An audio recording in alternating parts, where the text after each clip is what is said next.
ગુજરાતમાં મેઘરાજા મહેરબાન. સવારે દ્વારકામાં 1.5 ઇંચ અને કચ્છના અબડાસામાં 1/2 ઇંચ વરસાદ પડ્યો.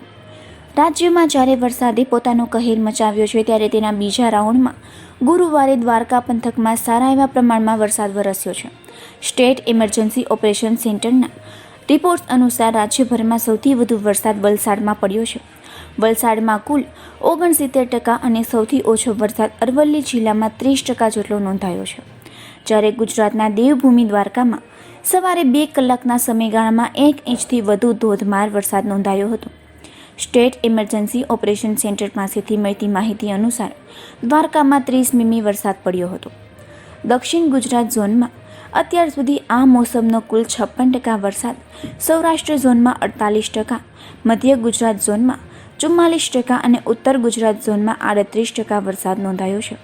આ મોસમ દરમિયાન સૌથી ઓછો વરસાદ ઉત્તર ગુજરાત ઝોનમાં નોંધાયો છે, જેમાં અરવલ્લીમાં સૌથી ઓછો એટલે કે 30% અને તેમાં પણ ભિલોડા તાલુકામાં માત્ર 19%, જ્યારે ગાંધીનગરના દહેગામમાં 21% જ વરસાદ નોંધાયો છે.